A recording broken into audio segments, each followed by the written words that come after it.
नमस्ते, जोहार। मेरा नाम शरद चंद्र लीले है और मैं एटरी संस्था में वैज्ञानिक हूँ। भारत की संसद ने सन 2006 में अनुसूचित जनजाति और अन्य परंपरागत वन निवासी वन अधिकारों की मान्यता कानून को पारित किया। सामान्य भाषा में हम इसे वन अधिकार कानून कहते हैं। स्वतंत्र भारत के इतिहास में इस कानून का अति विशेष स्थान है, क्योंकि अपने देश में लोगों का जंगलों से क्या रिश्ता है और क्या रिश्ता होना चाहिए, इसके बारे में एक अलग सोच लेकर ये कानून बना है। इसीलिए इस कानून को समझने के लिए और विशेष रूप से इसमें दिए गए सामुदायिक वन अधिकारों को समझने के लिए हमने 5 वीडियो बनाए हैं। पहले वीडियो में इस कानून में जो ऐतिहासिक अन्याय की बात की गई है उसको समझेंगे। दूसरे वीडियो में ऐतिहासिक अन्याय को दूर करने के लिए कानून में क्या क्या प्रावधान हैं उनको देखेंगे। तीसरे वीडियो में वनग्रामों की विशेष समस्या को समझेंगे। चौथे वीडियो में सामुदायिक वन अधिकारों को और उनकी दावा प्रक्रिया को अधिक गहराई से समझेंगे। और 5वें वीडियो में सामुदायिक अधिकार मिलने के बाद जंगलों के प्रबंधन के लिए योजना बनाने का एक सरल प्रारूप हम पेश करेंगे। तो आइए इस वन अधिकार कानून 2006 को समझते हैं। वन अधिकार कानून 2006 की प्रस्तावना में कहा गया है कि जंगलों में रहने वाले और जंगलों से जुड़े हुए लोगों पर, यानी कि वन निवासियों पर जो ऐतिहासिक अन्याय हुआ उसको दूर करने के लिए ये कानून बना है। तो ये ऐतिहासिक अन्याय है क्या? जैसा कि हम जानते हैं, हमारे देश के हर कोने में हजारों साल से लोग निवासरत हैं और जंगल क्षेत्र में लोगों की आजीविका और उनके जीवन में जंगलों का बहुत महत्वपूर्ण स्थान रहा है।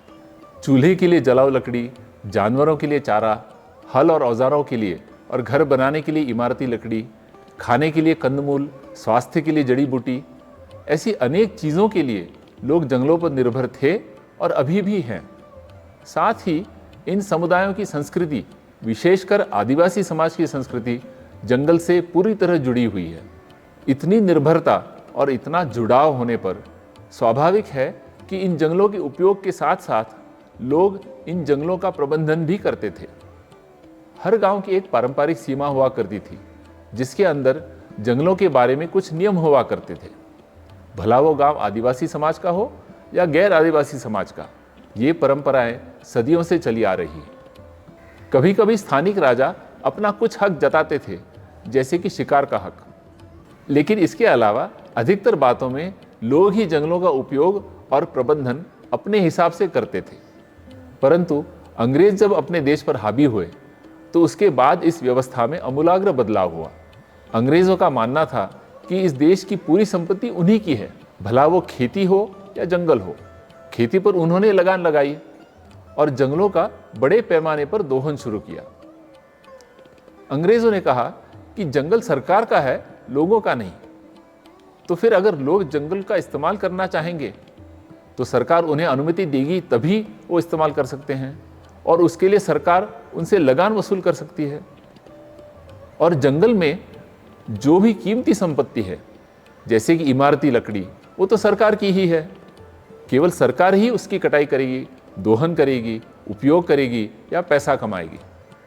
कुछ कीमती लघुवन उपजों पर भी यही नियम लागू किया गया। इस काम को कानूनन आधार देने के लिए अंग्रेजों ने 1878 में तथाकथित भारतीय वन कानून पारित किया और उसके अंतर्गत देश के जंगलों का सर्वे करते हुए उन्हें आरक्षित या संरक्षित वन घोषित किया। और फिर इस सरकारी संपत्ति का संरक्षण और दोहन करने के लिए या उसे लूटने के लिए, उसमें अपने हिसाब से परिवर्तन करने के लिए उन्होंने वन विभाग की स्थापना की।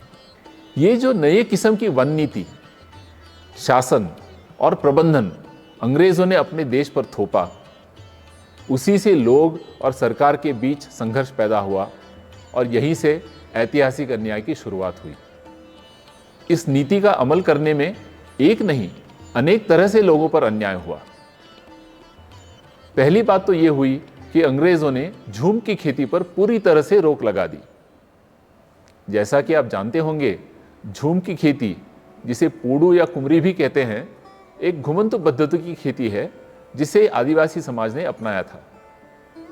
पहाड़ी इलाकों में खेती करने का ये एक वैज्ञानिक तरीका माना जाता है, लेकिन जब अंग्रेज सरकार जंगलों को इमारती लकड़ी के स्रोत के रूप में ही देखने लगी तो स्वाभाविक ही उन्होंने झूम की खेती पर रोक लगाई। ये ऐतिहासिक अन्याय का पहला रूप था। दूसरी ओर जहां पर सदियों से लोग बसे हुए थे, खेती कर रहे थे, उनके खेतों की नपाई करके और नक्शे बना के, यानी कि सर्वे सेटलमेंट करके सरकार ने उन पर लगान लगाई।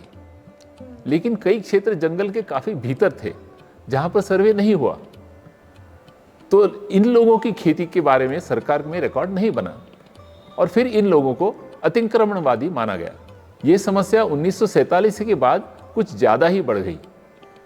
1947 के पहले कई राजाओं के अपने अपने जंगल थे जिसका उन्होंने कभी सर्वे नहीं किया था, लेकिन उस जंगल के भीतर आदिवासी बस्तियां थी और उनकी खेती चल रही थी।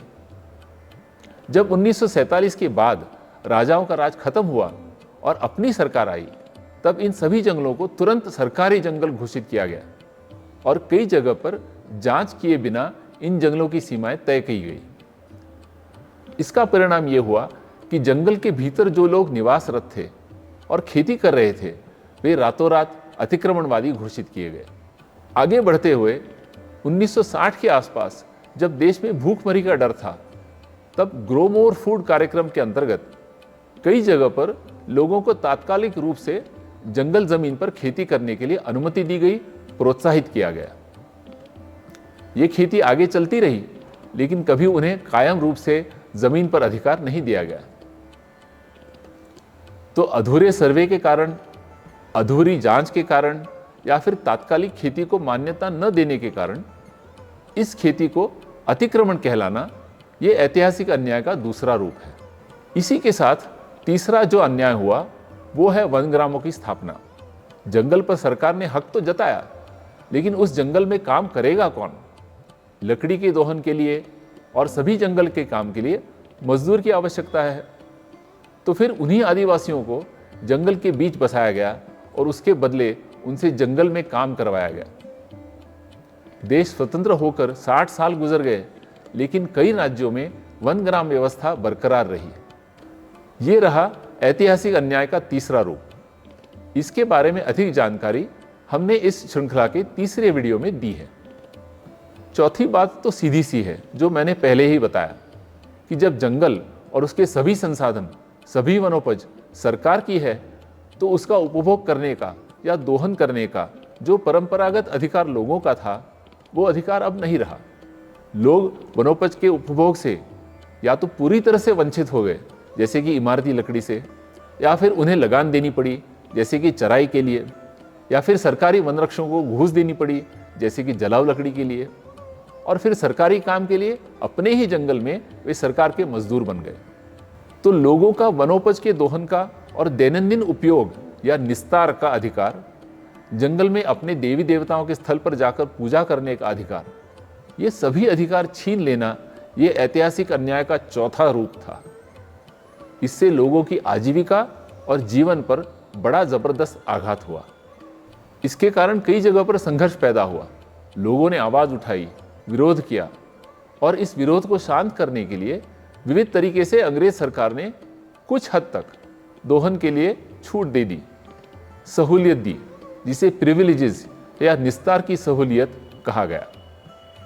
लेकिन सरकार कभी भी इन सहूलियतों को रद्द कर सकती थी या उसका रूप बदल सकती थी। अन्याय कुछ हद तक हल्का हुआ, लेकिन बरकरार रहा। और आरक्षित वनों में कदम रखना भी तो अपराध ही है, और इस तरह लोगों पर जुल्म जारी रहा। साथ ही सरकार ने इमारती लकड़ी के लिए जंगल में बड़े पैमाने पर कटाई की और उसका परिवर्तन भी किया। नैसर्गिक जंगलों को काटकर वहां पर केवल सागौन या पाइन और बाद में यूकेलिप्टस के प्लांटेशन किए, और जंगल की जो जैव विविधता थी, जंगल में जो लोगों के उपयोग की उपज थी, वो बहुत कम हो गई। मतलब लोग निस्तार करें तो भी किस चीज़ का करें, ऐसी स्थिति बन गई। दुर्दैव की बात यह है कि 1947 में देश स्वतंत्र होने के बावजूद यही सोच टिकी रही कि जंगल सरकार का है, लोगों का नहीं। लोकतंत्र में लोगों की ज़रूरतों पर ध्यान दिया जाता है, लेकिन यहाँ पर उल्टा हुआ। राजाओं का प्रशासन ढीला था तो लोकाभिमुख भी था। उसकी जगह पर अंग्रेजों ने तैयार किया हुआ वन विभाग अब हावी हो गया। कहीं कहीं पर लोगों का आक्रोश सुनकर कुछ छूट दी गई, लेकिन जंगलों के प्रबंधन में लोगों का कोई सहभाग नहीं रहा। जब दोहन की सहूलियत है लेकिन प्रबंधन और संरक्षण का अधिकार नहीं है, तो फिर लोगों की मंशा भी बदल गई। लोगों ने सोचा, आप भी काटिए और मैं भी काटता हूँ, जंगल तो सरकार का है। मतलब जंगलों का प्रबंधन करने का अधिकार जो पहले गांव गांव का था, उसे खत्म करने से जंगल नष्ट होने में और मदद मिली। वन निवासी होते हुए भी जंगलों का अपनी ज़रूरतें और अपनी परंपरा के हिसाब से प्रबंधन करने का अधिकार न होना, जंगलों की कटाई रोकने का अधिकार न होना, ये ऐतिहासिक अन्याय का 5वां रूप है। जब बहुत देर से भारत सरकार में जैव विविधता के बारे में सोच बनी, तब 1972 का वन्यजीव संरक्षण कानून पारित हुआ, जिसे हम वाइल्ड लाइफ एक्ट या वाइल्ड लाइफ प्रोटेक्शन एक्ट कहते हैं। दुर्दैव से ये कानून ऐतिहासिक अन्याय की और एक कड़ी बन गया, क्योंकि सरकार ने यह समझा कि वन्यजीवों का संरक्षण तभी हो सकता है जब लोगों को जंगलों से हटाया जाए।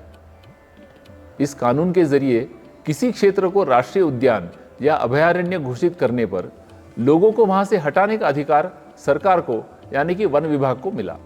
इसमें लोगों से पूछना, उनकी राय लेना, उन्हें वन्यजीव संरक्षण में सहभागी करना, इसके लिए कोई प्रावधान नहीं था। लाखों लोगों को वन्यजीव संरक्षण के नाम पर बेदखल करना ये ऐतिहासिक अन्याय का 6ठा रूप है। और फिर 1980 में जब वन संरक्षण अधिनियम यानी कि फॉरेस्ट कंजर्वेशन एक्ट पारित हुआ, तो वन निवासियों को अनदेखा करने का दौर जारी रहा। इस कानून में क्या सोच थी? सोच ये थी कि जंगल जमीन को जब किसी और काम के लिए परिवर्तित करना है, आवंटित करना है या डाइवर्ट करना है, जैसे कि खदान या हाईवे या बांध की डुबान का क्षेत्र या फिर खेती के लिए भी, तो इस पर निर्णय लेने की प्रक्रिया को ये कानून सुदृढ़ करना चाहता है। केवल राज्य सरकार ये निर्णय नहीं लेगी, इसमें केंद्र सरकार अंतिम निर्णय लेगी और इसके लिए एक प्रक्रिया की जरूरत होगी। ये प्रक्रिया क्या है? तो जहां ये काम करने की बात हो रही है, वहां के वन अधिकारियों की राय ली जाएगी और जितना जंगल कटेगा उतना नया जंगल खड़ा किया जाएगा, जिसे कॉम्पेंसेटरी एफॉरेस्टेशन कहते हैं। और फिर सुप्रीम कोर्ट के आदेश के अनुसार जंगल को परिवर्तित करने के बदले में परिवर्तन करने वाली जो संस्था या कंपनी है, उससे भारी मुआवजा लिया जाता है। लेकिन इस पूरी प्रक्रिया में कहीं पर भी जो लोग उस जंगल पर निर्भर हैं, जिन्हें उस जंगल के परिवर्तन से नुकसान पहुंचने वाला है, उनकी राय लेने का कोई प्रावधान नहीं है, न कि उन्हें मुआवजा देने का कोई प्रावधान है। मतलब आपको जो निस्तार की सहूलियत थी वो भी अब खत्म हो गई, क्योंकि जंगल तो खदान के लिए कट गया और उसके बदले में आपको मुआवजा भी नहीं मिलेगा, क्योंकि ये तो सिर्फ सहूलियत थी, अधिकार नहीं था। इस प्रकार से वन निवासियों को अनदेखा करते हुए जंगल के परिवर्तन की प्रक्रिया को आगे बढ़ाना, ये ऐतिहासिक अन्याय का अंतिम 7वां रूप है। सारांश में अंग्रेजों ने जंगलों पर कब्जा करते हुए वन निवासियों के, विशेष रूप से आदिवासियों के पारंपरिक अधिकारों को खत्म किया। यहीं से ऐतिहासिक अन्याय की शुरुआत हुई। और दुर्दैव की बात यह है कि भारत स्वतंत्र होने के बाद भी इसमें खास कोई बदलाव नहीं हुआ, बल्कि अन्याय के और 2-3 पहलू उभर के आए। वन्यजीव संरक्षण और जंगलों को बचाने के नाम पर भी अन्याय हुआ। ऐतिहासिक अन्याय के इन सभी पहलुओं को जब हम ध्यान में रखेंगे, तभी हम 2006 के वन अधिकार कानून के प्रावधानों को और उनके पीछे की सोच को समझ पाएंगे।